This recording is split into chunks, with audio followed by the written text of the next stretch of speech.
TMC में मची जबरदस्त भगदड़। ममता के इस्तीफे पर अड़े नेता। क्यों बंगाल लॉबी पर बना दबाव?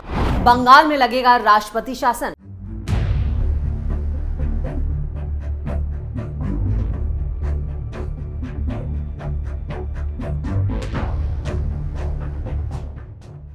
नमस्कार, आप देख रहे हैं कैपिटल टीवी की स्पेशल स्टोरी। आपके साथ मैं हूं परवीन शेख। कोलकाता के आरजीकर मेडिकल कॉलेज में एक ट्रेनी डॉक्टर से रेप के बाद हुई उसके मर्डर ने बंगाल के हेल्थ महकमे की पोल खोल के रख दी है। पिछले एक महीने के आंदोलन में बार बार एक नाम की चर्चा खूब हो चुकी है, जिसे नॉर्थ बंगाल लॉबी कहा जा रहा है। नॉर्थ बंगाल लॉबी क्या है? इसके पीछे कौन लोग हैं? कैसे इसने पश्चिम बंगाल के स्वास्थ्य महकमे को अपने चंगुल में कस रखा है?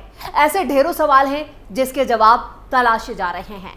9 अगस्त 2024 को जब से कोलकाता के आरजीकर मेडिकल कॉलेज में डॉक्टर बिटिया के साथ हैवानियत हुई है, उसके बाद से वेस्ट बंगाल में बवंडर आया हुआ है।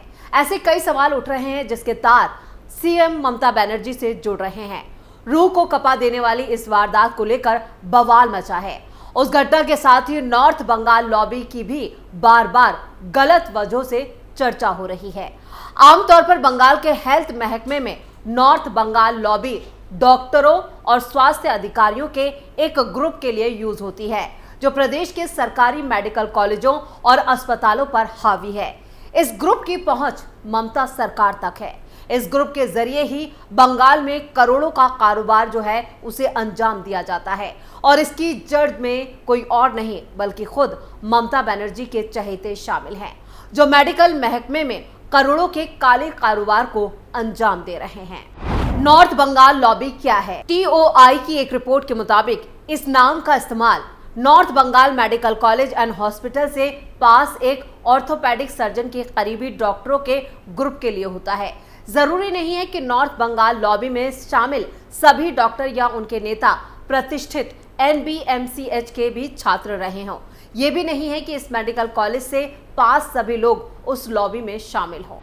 नॉर्थ बंगाल लॉबी कैसे काम करता है? प्रदेश के स्वास्थ्य महकमे के अफसरों और नॉर्थ बंगाल लॉबी के आलोचकों के मुताबिक ये सरकारी अस्पतालों और मेडिकल कॉलेजों की रोजाना की हर गतिविधियों को कंट्रोल करता है। स्वास्थ्य महकमे पर इसका दबदबा इसमें शामिल लोगों और उनके आधिकारिक पदों से कहीं ज्यादा रहता है। इस लॉबी का इतना प्रभाव है कि जो इनकी बात नहीं सुनते हैं उन्हें सजा के तौर पर ट्रांसफर करने और जिन्हें ये इनाम देना चाहते हैं उन्हें मनचाहा पोस्टिंग दिलाना इनके बाएं हाथ का खेल है। उत्तर बंगाल लॉबी के बड़े किरदार हैं डॉक्टर संदीप घोष। बंगाल के स्वास्थ्य विभाग के वरिष्ठ पदाधिकारियों ने हालिया करीब सभी विवादास्पद फैसलों के लिए नॉर्थ बंगाल लॉबी को जिम्मेदार बताया है। इसमें सबसे कुख्यात उदाहरण आरजीकर के पूर्व प्रिंसिपल डॉक्टर संदीप घोष का मामला भी शामिल है। पिछले 2 सालों में हेल्थ डिपार्टमेंट ने उनका आरजीकर से 2 बार ट्रांसफर किया, लेकिन हर बार कुछ दिनों या हफ्तों के भीतर ही वो और बेहतर पद पाकर वापस लौट आए। स्वास्थ्य विभाग के वरिष्ठ अधिकारियों ने इसकी वजह सिर्फ ये बताई है कि वो उत्तर बंगाल लॉबी का एक महत्वपूर्ण हिस्सा है। अब जैसे जैसे सीबीआई की जांच आगे बढ़ रही है, वैसे वैसे एक्स प्रिंसिपल संदीप घोष को लेकर हैरान करने वाले सबूत सामने आ रहे हैं। संदीप घोष का कनेक्शन सरकार में बैठे बड़े बड़े मंत्रियों और नेताओं से रहा है।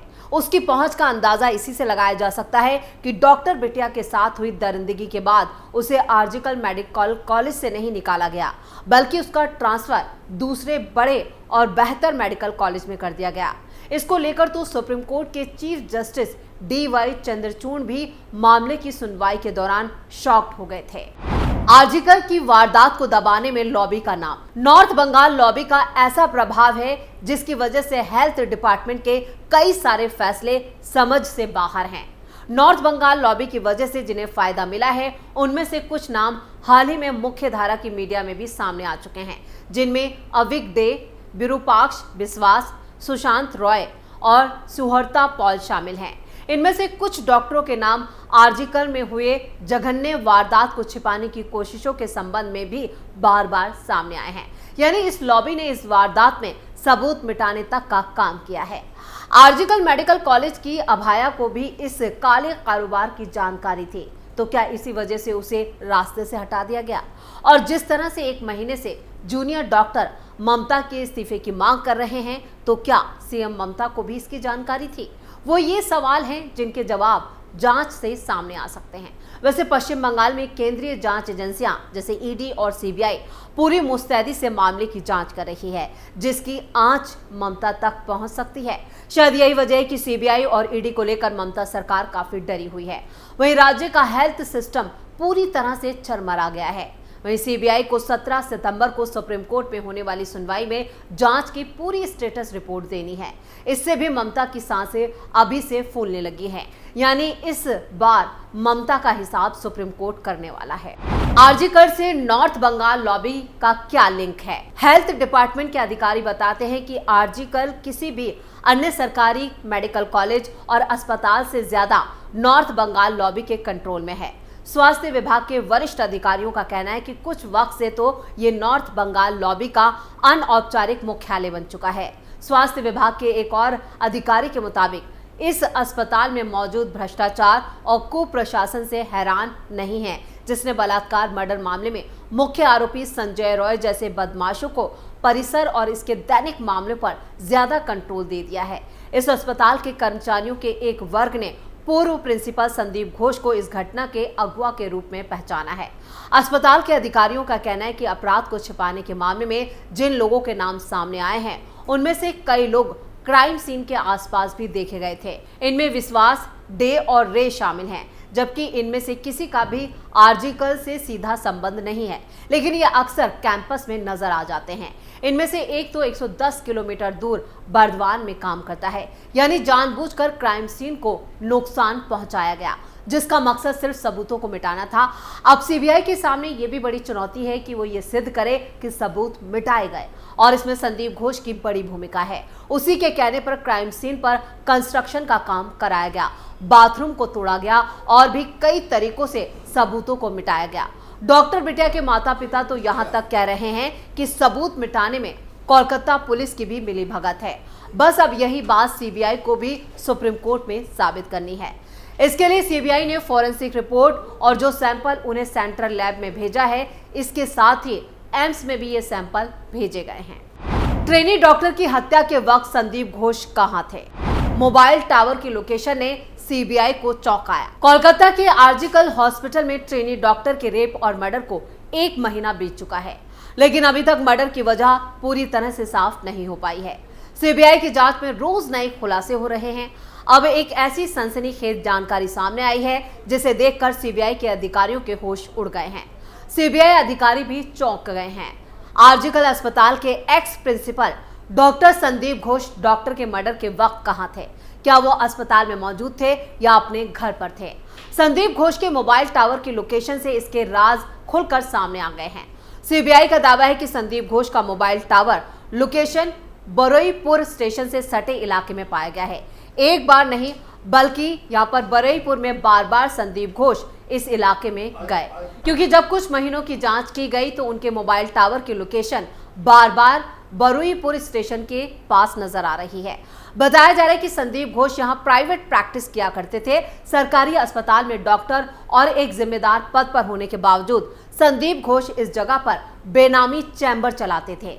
सीबीआई उस जगह की छानबीन भी कर रही है जहां तमाम तरह के पर्चे और नोटिस मिले हैं। नमिता सेव्यातन पर सीबीआई की नजर। सवाल उठ रहे हैं कि 8 अगस्त को जब ट्रेनी डॉक्टर के साथ बर्बरता हुई, उस दिन संदीप घोष कितने वक्त तक वहां थे? क्या वारदात से पहले भी वो इस इलाके में गए थे? अपनी इसी बेनामी चैम्बर में बैठे थे? सीबीआई अफसरों की नजर नमिता सेव्यातन पर जाकर टिक गई है। ये कोलकाता के बरुईपुर का एक चिल्ड्रन पॉलीक्लिनिक है। ये टॉप रेटेड हॉस्पिटल है। सीबीआई जानना चाहती है कि डॉक्टर संदीप घोष कब से इस अस्पताल में काम कर रहे थे। नमिता सेव्यातन के अफसर सच छिपा रहे हैं। सीबीआई नमिता सेव्यातन चिल्ड्रन पॉलीक्लिनिक के अधिकारियों की भूमिका पर भी सवाल उठा रही है। आखिर नमिता के अफसर संदीप घोष को छिपाने की कोशिश क्यों कर रहे हैं? उन्होंने पहले आकर ये क्यों नहीं बताया कि संदीप घोष उस वक्त कहां पर थे? कहा जा रहा है कि अधिकारी अभी भी सही बातें नहीं बता रहे हैं। सीबीआई जानना चाहती है कि आखिर वो कौन सा शख्स है जिसकी शय पर संदीप घोष यहां पर अपना क्लिनिक चलाया करते थे। सीबीआई के रडार पर अब नमिता सेव्यातन की अथॉरिटी है। इस बीच 10 सितंबर को सीबीआई ने संदीप को कोर्ट में पेश किया। अलीपुर जज ने उसे 23 सितंबर तक के लिए जेल भेज दिया है। कोर्ट में पेशी के लिए ले जाते वक्त प्रदर्शनकारी वकीलों ने भी नारा लगाया, संदीप घोष को फांसी की सजा दे दो, ये बलात्कारी है, हत्यारा है, चोर है, इसे इधर लाओ, इसका चेहरा दिखाओ, इस पर शर्म आती है। अगर हम इसकी जगह होते तो आत्महत्या कर लेते। इसे सिर्फ 7 दिनों के लिए हमारे हवाले कर दो, हम इसे सबक सिखाएंगे। कोर्ट में उग्र भीड़ को देखते हुए कड़ी सुरक्षा के बीच संदीप घोष को जेल ले जाया गया और उसे 23 सितंबर तक के लिए जेल भेजा गया है। कोर्ट ने संदीप घोष के अलावा 3 और दूसरे लोगों को भी, यहाँ पर जो 3 अन्य लोग हैं जिनमें संदीप घोष के सुरक्षाकर्मी अफसर अली और ठेकेदार बिप्लव सिन्हा और सुमन हजारा को भी 23 सितंबर तक के लिए न्यायिक हिरासत में भेज दिया है। सीबीआई ने कहा है कि अगर जरूरी हुआ तो वो आगे की हिरासत की मांग कर सकती है। यानी यहाँ पर संदीप घोष जो हैं पूरी तरह से एक मुख्य आरोपी के साथ साथ इस पूरे मामले में एक साजिशकर्ता के सामने आ रहे हैं। अब देखना यह है कि सीबीआई 17 सितंबर को जब कोर्ट में सबूत पेश करती है, स्टेटस रिपोर्ट देती है, तो क्या कुछ खुलकर सामने आता है। स्पेशल स्टोरी में इतना ही। वीडियो कैसा लगा कमेंट करके अपनी राय जरूर दें। वीडियो को लाइक करें, शेयर करें और कैपिटल टीवी को सब्सक्राइब जरूर करें। नमस्कार।